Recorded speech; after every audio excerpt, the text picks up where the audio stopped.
And good evening. Welcome to Native Nations. I'm David Liberty, your host for the evening, and you were watching the dancers from the Dog Pound at the University of Washington, which, Adam, you got that tape and brought it in, didn't you? Yeah. Well, Adam Whiterock, our co-host, thanks for being here tonight, Adam. And we have a special guest who we will discuss later tonight. Nick, thanks for coming. Yeah. What is your last name? I forgot. Bellegarde. Nick Bellegarde. Thanks for having me. Nick has developed the Native Network here in the Portland area, which is available for your use, and we'll discuss that here later on tonight. We also will be bringing a drum in later in the evening. Tell us about that, Adam. Yeah, we'll be bringing the Portland AIM drum to come in, and we'll have a talk about the drum and why we use the drum today, and we'll sing a song. Always bring a drum and sing a song. So sounds good. Do it that way. Well, that'll be fun. So stick around here at Native Nations.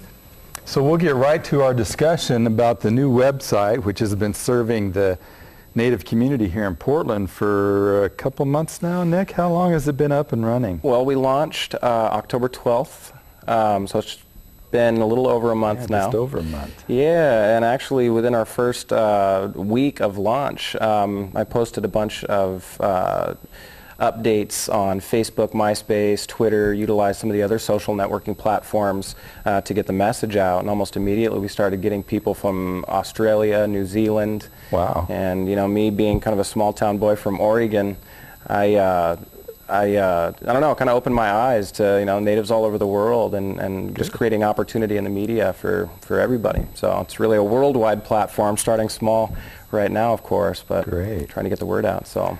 Well, let's back up here a little bit, Nick, and talk a little about, you're from the Portland area? Yeah, you born and grew raised up in here? Portland, yeah.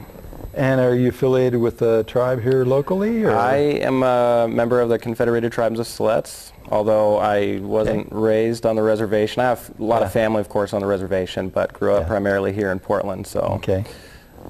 Well, that's fine. We won't hold it against you. Oh, please, no. In fact, Robert Miller, our guest last month, he was born and raised in the Portland area too. Oh, right on. So. City Indian. Yep, that's right. Urban Indian. That's right. So, Siletz tribe, and do you have a family? I do. My family's actually here, or at least my fiance and my kids. My fiance, Cassandra Frutos.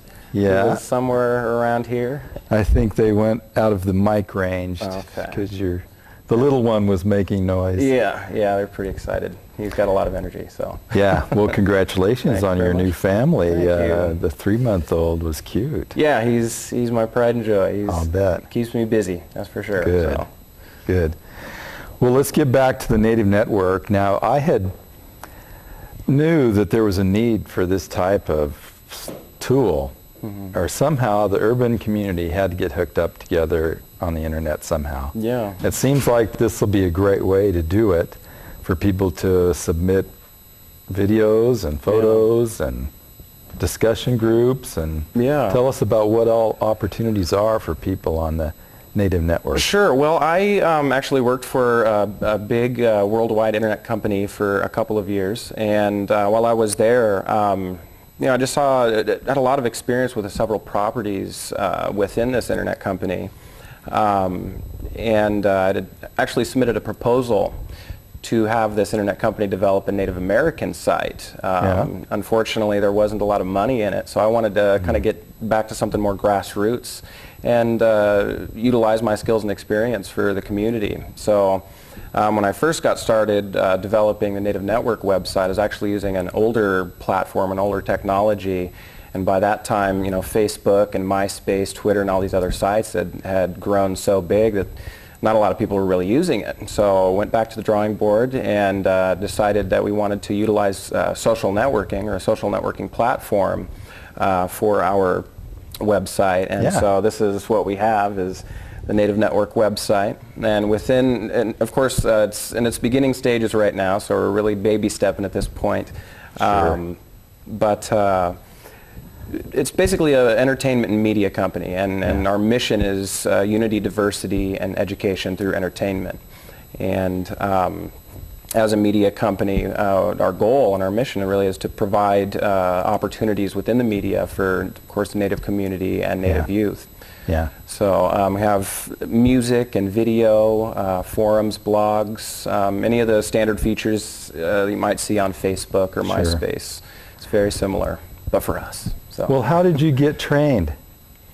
I actually I went to school at Western Oregon University, and I graduated high school in '95. And at the time, you know, IT and information technology was really young, and there was a lot of opportunity. So just, I guess, being realistic, I majored in computer science and business, dropped business, and focused on a career in computer technology. Good. And I actually didn't I moved back to the city of Portland and transferred to Portland Community College, and then eventually just started working in my field. So you don't have a terminal degree? I don't. I actually recently graduated from Mount Hood Community College out here in Gresham. All right. And so I'll be transferring to Portland State, hopefully by spring, for sociology. Good. Yeah. Well, I hope you do that. That sounds like a good path. Yeah, and I just picked up, you know, web development and design kind of along the way as a hobby. And I'm also a musician too, so I figured if it's something that can help me in my career as a musician as well. So you're putting up some videos on of yourself here on the Native Network? I don't have any of myself yet. I'm really just kind of reaching out to the community to hopefully help, you know, just build the content. I'm so busy with the development of the website, trying to get the message out. You know, we're looking for entertainment. We're looking for musicians and artists and people in video production, and it's really a wide open platform. It's a great tool also for businesses and nonprofit organizations to post events, and really just a great networking tool for the community. So. Yeah, event posting is always good for people to go and find out what's going on. We need that. In fact, we usually have announcements for our show, but I don't think we brought any tonight. Yeah, I posted it on the website, actually. Just go to Native Network and find out what's going on. Yeah, please. Yes. Well, I'm glad to hear that you're going back to school. I always want to encourage that. Definitely. Now, do you have a staff, or is this just your production? Actually, I'd like to first and foremost thank Jamie Scott of the Warm Springs Tribes. He founded Native Network in 2002, and it started really small. He was hosting youth workshops and conferences in Warm Springs. Which included video production and audio recording and various other workshops for the youth in Warm Springs. Oh. And in 2005, actually, they introduced, I have a copy of it, Native Network magazine. For those of you, where are we at here? Yeah. I don't see the red light. Native Network magazine. This is the first issue, actually. So we have various people, actually, throughout the Northwest. Ryan Craig is a producer and a radio personality up in Washington. Yeah, come on. Yeah. He was on our show. Oh, really? Yeah, so he's one of the... He and Big B. Out of Warm Springs, Big B from Warm Springs, yeah. They were good guests. Oh, yeah, they're very talented guys. That's where I'd heard of that before, Native Network. But this wasn't developed as a website until recently, right? Yeah, well, as I was saying, when I was working for the internet company that I was with, I had actually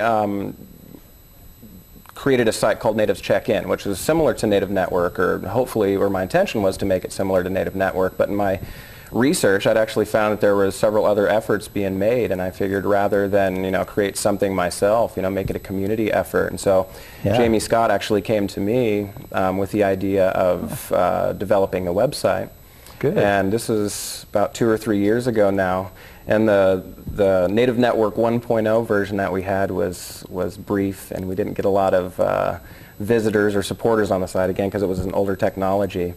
Yeah. But, just going over it with some of the Native Network affiliates, everybody seemed pretty excited about the social networking. So good. So this is kind of the result of those initial efforts, I guess. And do you have to have as a main hard drive, or you're maintaining this yourself at your house, or how is that? Yeah, I'm currently set up with a little home office in the corner of our living room, which is a disaster. But you know, it's been enough. I basically just registered the domain nativenetwork.org, found hosting. I was initially hosting through Yahoo, but decided to go with a different company to host our platform that has the technology to support the different features that we have on the website. Good. So yeah, I do it all from home, all the design and implementation of the different features and stuff like that, all out of my house. And I'm currently looking to get into an office as soon as possible. So I'm reaching out to the community, for support. So for those of you who do want to get involved, definitely check out the website. So is it for like people that are just like going on to Native Network? Is it really easy to find things on there, or is it really difficult? Because you know how you have a website that has links yeah. all over. Yeah, so I think the Native people actually, that even if they're not from the city, that haven't grown up with a computer, but the people that are learning how to use the computer, would it be easier for them when they log on to Native Network? Sure. Actually, that's something that we definitely considered. A lot of people on the reservations especially have limited access to the internet. And with sites like Facebook and MySpace, a lot of elderly people especially have a hard time, and they get kind of lost with the many features and stuff. So with the initial launch, we decided to keep it simple, just so it's everybody can use it, and with just a couple of short steps, anybody can use it. And in fact, my father-in-law, Lee, he might be watching right now, he had tried MySpace and Facebook and didn't really like it too much because there's just so much going on. And he's taking classes right now, and apparently we're keeping him distracted with Native Network. He's on every day. So thanks, Good. Lee, father-in-law. Yeah, and he'll get more competent on the computer and raise his skill level maybe. So it's always good to learn more about the computers, because we have to these days. Exactly. Right? And actually part of a couple of the other workshops that we plan on holding in the future are geared towards teaching people basic computer skills and how to navigate through the internet, Great. navigate through Native Network and stuff like that. Because again, it is a great tool for youth all the way up to elders, whatnot. So Now, would you have these classes online or go to a place and do a presentation? We're looking for like event space right now as part of our search for an office. We're trying to find a place that also has an event space so we can hold workshops, possible seminars or conferences down the road. Mm-hmm. So, I mean, it'd be nice to utilize the technology one day to have satellite conferences or workshops, so we can be, getting the message out about the website, and also training people, that are, out of state or out of the country even. So. Mm-hmm. So, getting back to my other question, you don't have any staff, it's just you? Well, we all kind of have different roles. A cousin of mine, Norma Shell, he's gathering the material for the next issue of the magazine. Myself, I'm the web services director for the website, so right now I'm pretty much the one maintaining the site. But as the site grows, and as we work to retain or reestablish our nonprofit status, hopefully we'll be able to create some jobs. I mean, it's bigger than me. This site is so much work, and so, I mean, we could eventually use customer service agents, and designers and coding specialists, things like that. So, wow. Hopefully we'll create some jobs in the community as well. That's a good idea. Yeah. 6:17, you're watching Native Nations here in Gresham, Oregon. This is our November show with Nick Bellegarde, Adam Whiterock. If we failed to mention, wanted to let you people know I'm an enrolled member of the Confederated Tribes of the Umatilla Indian Reservation. And Adam, we want to give your affiliation, your tribal affiliation. I'm Dene. Or Dene. From way down south in the hot, dry country. Yeah. Yeah, okay, we had to establish that. Air conditioning. And then we're looking forward to bringing in the AIM drum later on this evening to play us a song. And during our initial break, I wanted to warn you, we're not going to go to it now, but later we're going to go to a tape that was filmed at the Beyond Clean Coal rally down at Pioneer Courthouse Square. So heads up for that too. Well, I like the idea, Nick, that you're going to be doing training. And there's, a lot of businesses I think you might be able to hook up with, or the Native American Youth and Family Center is an option. Even where I work, the Columbia River Intertribal Fish Commission, they do have people come in and they'll have an office for a time period. Like we worked with the Siletz tribe for their special ed program, I think, and had a person in a desk at our office that was not being paid by our agency. So there may be an opportunity if you want to look into it with the Intertribal Fish Commission. That'd be excellent. Because they have facilities in a good location near Lloyd Center.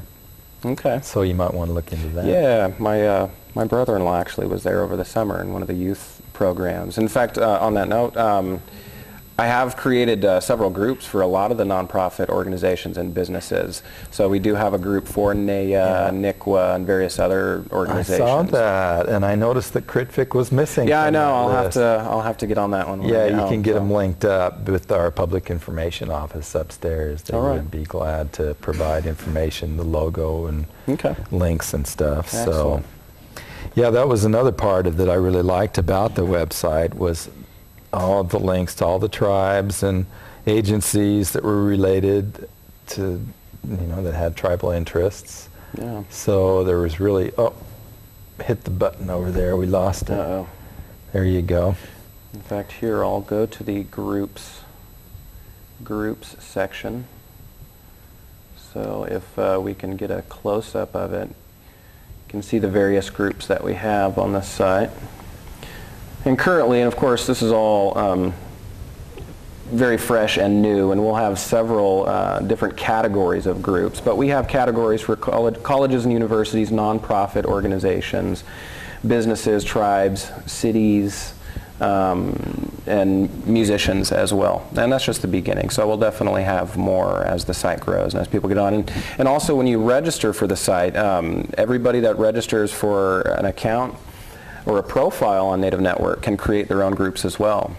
So groups can also create events for various groups and conferences or workshops and stuff that are going on. So what you do is you go in and you take advantage of every opportunity you can and use this as a tool for whatever program or class, or I can see how it would have a lot of different uses for various groups, and I'm glad that it's out there, and we're showing it to our viewers tonight, so you can go log in and find out what all is available. Yes, please check it out, www.nativenetwork.org. Well, and Nick, are you in a band? Not currently. That was one of the reasons why I decided to resign from my previous job, is to pursue my music career. And I think secretly, and I'm letting the secret out actually. Oh boy, tonight he's coming out. Look out. A lot of the stuff that I like pursuing, web design and things like that. I mean, not only has it been a good tool for job seeking and stuff like that, my passion ultimately is music and entertainment. I love to sing. I sang in a couple of bands here in the city, and so a lot of the skills that I've picked up along the way, I figured would be a good tool to market my music. Sure. And so the couple of bands that I've been in, not currently in one now, which hopefully we'll get something together again soon. Yeah. And I figure, well, I got the time, I'll focus on Native Network. And well, we've always wanted to have a band on our show, Nick. And I'm here. If you get them together, bring your boys out, R&B, soul, and blues style music, maybe a little bit of rock. Yeah. Classic rock mixed in there. Grew up on classic rock with my dad, so. Yeah, me too. Right on. I'm probably your dad's age. I don't know, maybe. Can I call you Dad? I've been, Uncle would be fine. Oh, okay, I've been threatening to bring my guitar in and sing a song on guitar, but we should jam. Nobody ever got enthused about it, I think. We'll save it for later. Or nobody knew how to play. Yeah, I started playing guitar when I was 14. Oh, okay. And I should be a lot better than I am. What's your style? I don't play hard. I just play rhythm guitar. Sweet. I lately have been doing a lot of James Taylor, Nice. and Crosby, Stills, Nash and Young. I love all of that stuff. And then I just go through pop music sheets and play whatever's there. I just love to play music for myself. I'm more of an old soul, actually. I like the old school music. Yeah. A lot of the new stuff on the radio these days, I'm not really into. It's forgotten, easily forgotten. So I like some of my favorite artists: James Brown, Stevie Wonder, soul R&B Yeah, stuff. I've always loved Stevie Wonder, but I could never play his music. It was always too hard on the guitar. Yeah, no, he's Such a musician. He's a keyboard player, yeah, he's a keyboard player, so I love Stevie Wonder. And we'll go rehearse one of these days and bring a song to the show. That's a good idea. Yeah. Well, we might as well. I think have we covered everything about the Native Network? You think, Nick? Was there anything else before we go to the break that you needed to say about it? Well, we're going to be out and about in the community and attending as many events as we can possibly find: powwows, conferences, workshops, whatever. So we'll definitely be spreading the word. So check it out. The website is there at the bottom of the screen, nativenetwork.org. And if you have any questions, my email address is nicholas@nativenetwork.org. It's Nicholas. So if you have any questions or just want to support the site, come check us out. And we'll be out and about, and we'll probably meet up with you guys soon, hopefully. Well, I'm glad you came, Yes, Nick. thank you very much.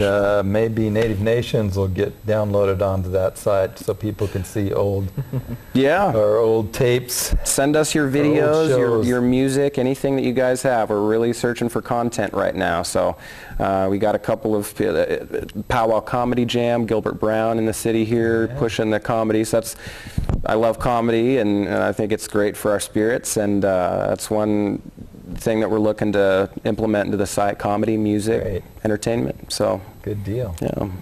Well, thanks a lot, Nick. Yes, thank you very much. And Adam will be back with our guests, who we hope the drum is here, the AIM drum. Yeah. But in the meantime, we're going to take a little break to stretch our legs and show some of the speakers that were at the Beyond Clean Coal rally at Pioneer Courthouse Square a month or so ago. And then we'll be back. So stick with us, and thanks for watching Native Nations.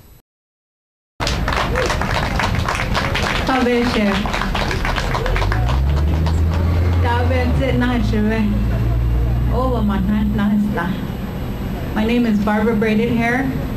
I come from a small village called Bernie, Montana.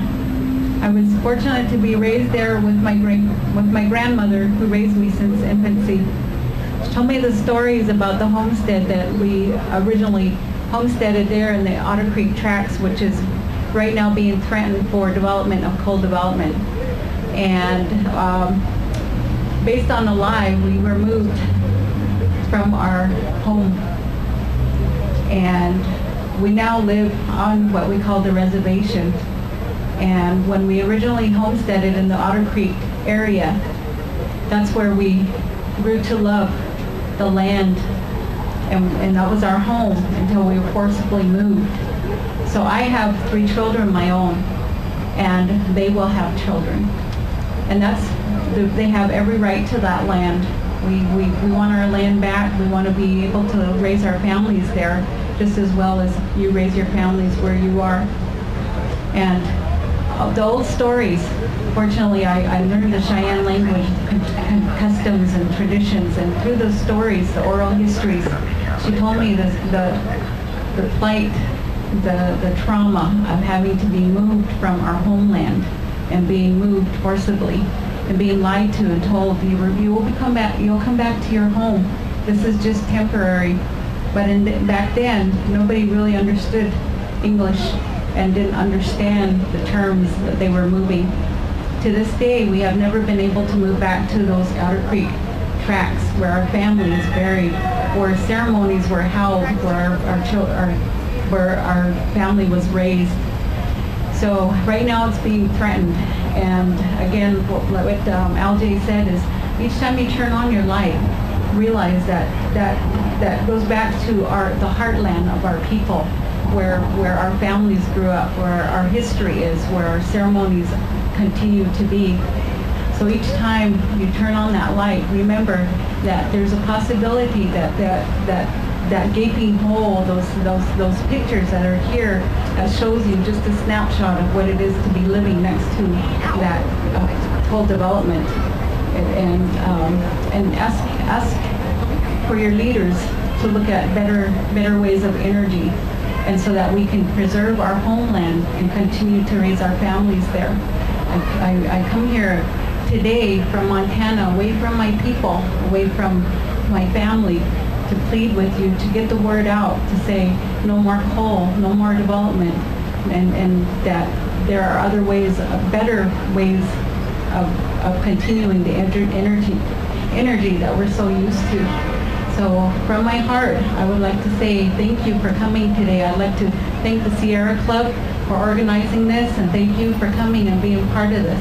And continue. I see that there's a really good support here, and on our way we have what we call Hagoshishin.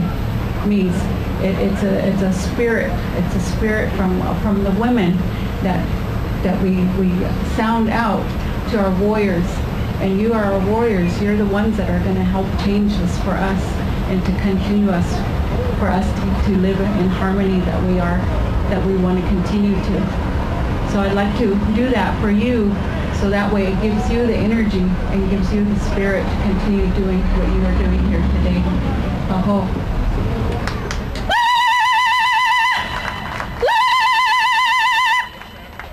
And lastly, I'd like to introduce you to Otto Brady Hare from Montana in the Northern Cheyenne.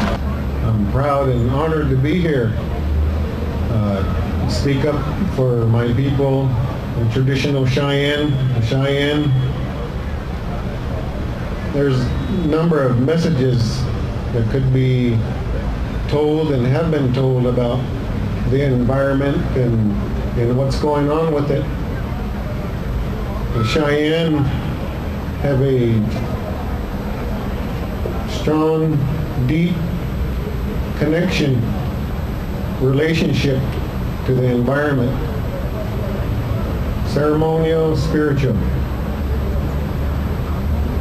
And we cannot support destruction to the elements that are in our environment, the water, the plants, the animals. And so I'm here to talk against that destruction to our environment, to our home. It doesn't matter if it's in Montana or here,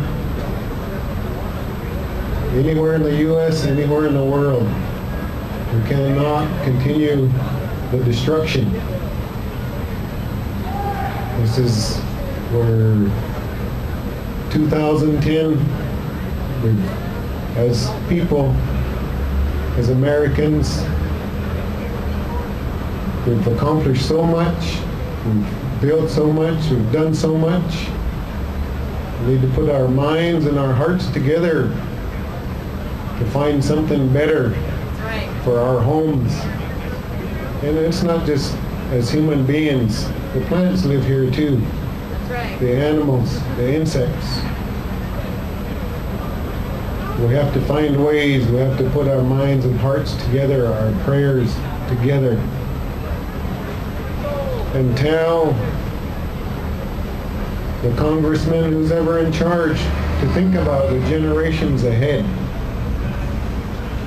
Our old people made decisions for generations ahead, not just for today, not just for present day, not just for the children, but for grandchildren and great-grandchildren and so forth. They made decisions for them.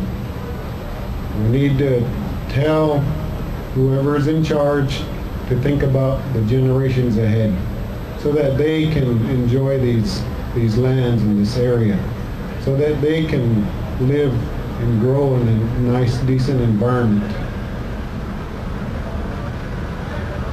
And as I said, there could be a number of messages to be told, but that's my message today.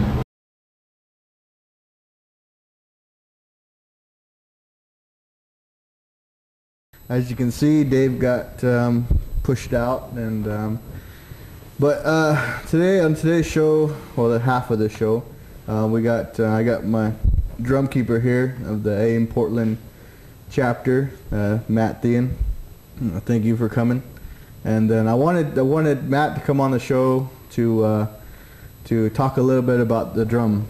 You know, why is it used? What's so important, you know, about it, and to share the teachings with our viewers that are listening in or watching. So I am glad to be here, and thank you, Matt, for coming today. Mm-hmm. And then so yeah, I want to talk about your affiliation, you know, everything else, you know, your name, all that. What does it mean? Or so maybe you can tell our viewers. Well, hello, Yate. My name is Matthew. My first name goes by James, and I'm the Nate tribe from Arizona. I've been up here for about maybe 20 years right now, and I've been a AIM for quite a while. And I came up here back about 20 years ago, and I found a job, and I've been working up here as a structural steel worker for a while. And I was looking for something, you know, something to do on my side of culture, and I've been lost on the road for a long time. And finally, you know, I go to powwows and sing songs out there and stuff like that. And, you know, and I wanted to, you know, get more involved in the drum-wise and drum songs and stuff like that, and finding that spirituality. And you know, I love to sing. You know, I've been like that for a long time. You know, since I was young, and it means a lot to me to sing songs, and it's just like a healing. So, and when I got involved with the American Indian movement in Portland, we didn't have a drum at the time, and I was asked to pass me tobacco to carry this drum for our brothers and sisters out here, and for the people out in the community. And I took that and I honored it, and I said, yeah, I took it into my heart, and it was a blessing and an honor to me. And but I hadn't had a drum at the time, so I started looking for someone to make a drum for me. And I kind of like looked around a little bit, and I met one of my elders, my same tribe people as I am. His name is Chet Clark. He's the Nate tribe, and he drums Jonah A. drum too in powwows. And I met him at the powwow, and we got to talk, and we got to meet this wonderful person and his family. And I asked him one day, because he said he was making drums and stuff, and I went up to his house and found some drums there, and that was the drum that I got today that I carry for American Indian movement, and bought that from him. So it was a blessing that day, you know. We brought it home, and we had a little talk about how we was going to carry this drum. I wanted it to be just for honor, ceremonial stuff like that, not a powwow drum, you know. And there's a lot of certain ways, you know, there's drums that are being carried, you know. There's different ways of ceremonials they carry drums. There's, you know, some for powwows and some for, you know, certain ceremonials. So, and this one here I wanted to carry for like a certain way, a ceremonial drum, like, and to honor people in a way, but it also belongs to the people out there, because it's on the drum it says Native American Indian movement. It says Oyate, all my relation. It says this for all our people.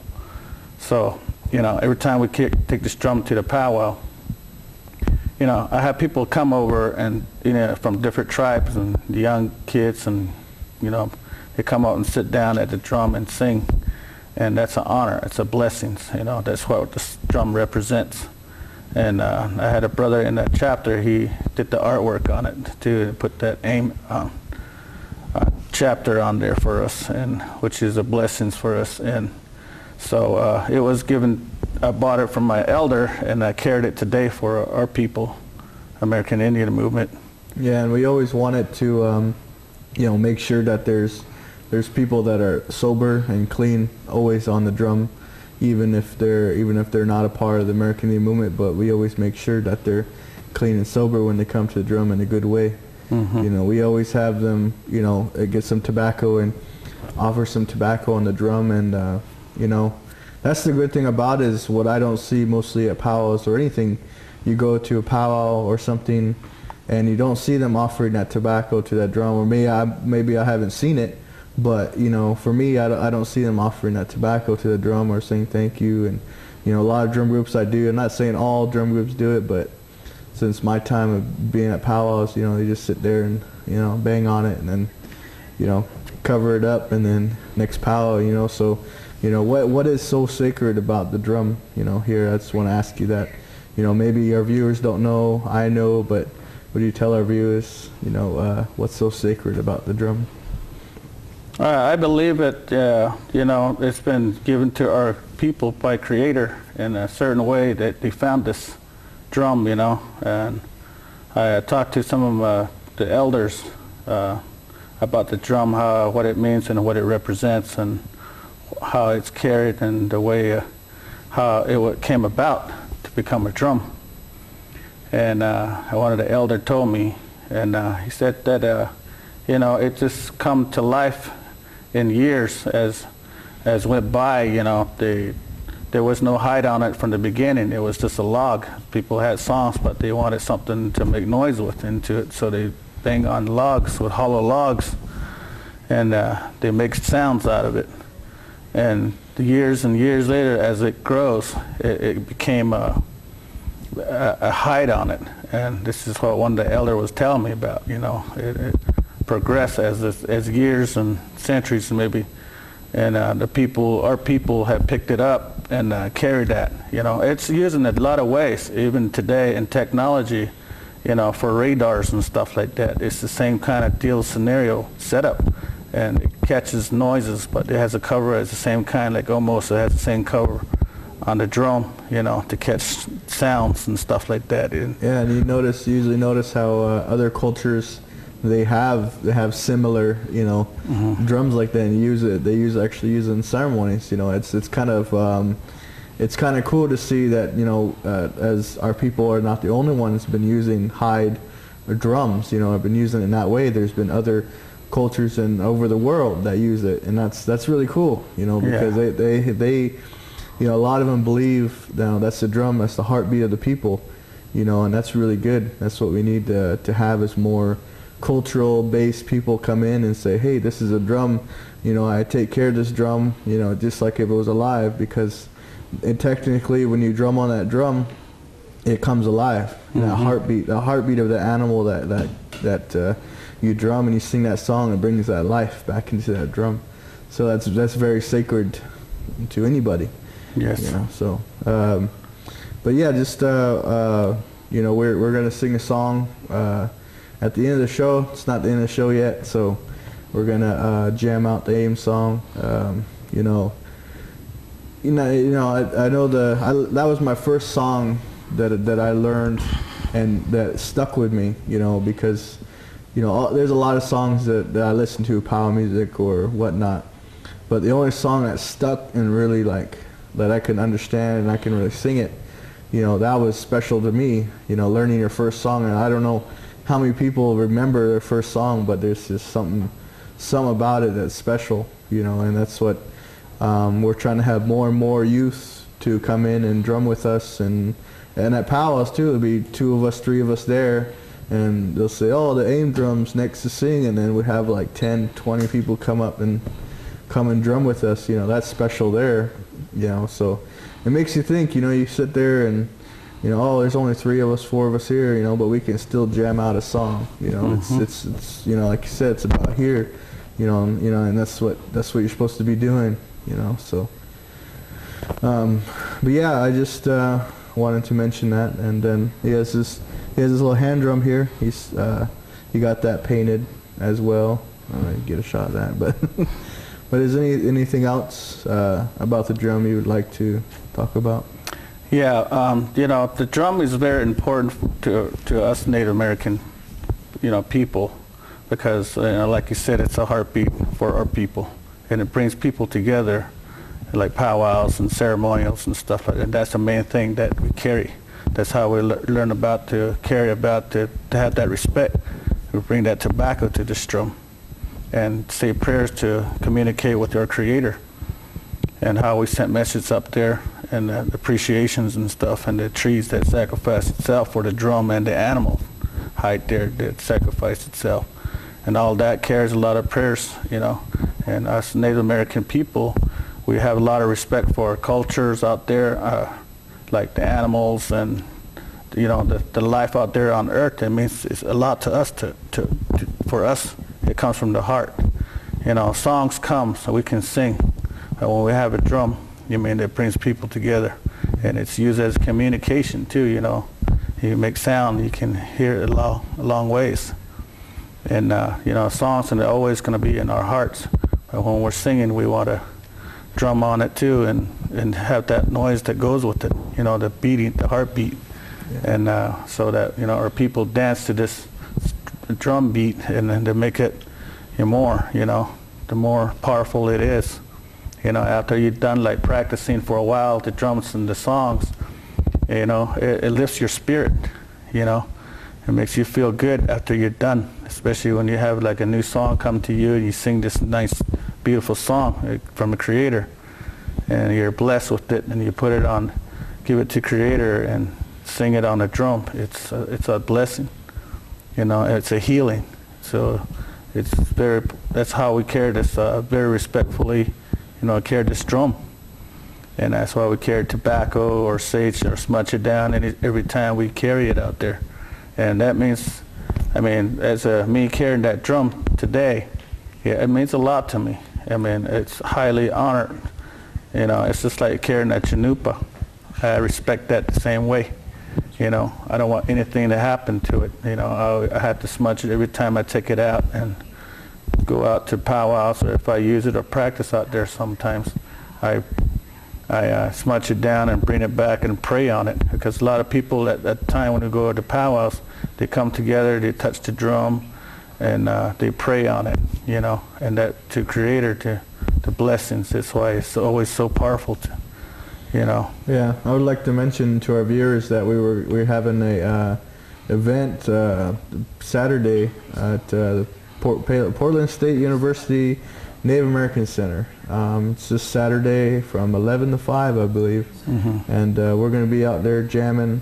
So we're going to have several speakers coming, and you know, hopefully we'll get to see the community there. And I know it's a small place. I know that, you know, I wish they had a bigger place, but you know, we just have to get everybody in there and everybody situated. So, you know, that's always good. You know, when we have a community or an event, you know, we always want to encourage the younger generation or the students or, you know, anybody to come and to, you know, kind of not see, but kind of like learn. Or, you know, if they say, hey, you know, when is drum practice, or when can we do drum practice, and, you know, and Matt will be able to tell you, oh yeah, we have drum practice, you know. So just so getting together, almost like a powwow, but just together, and sing a couple songs. So is there anything else you'd like to say?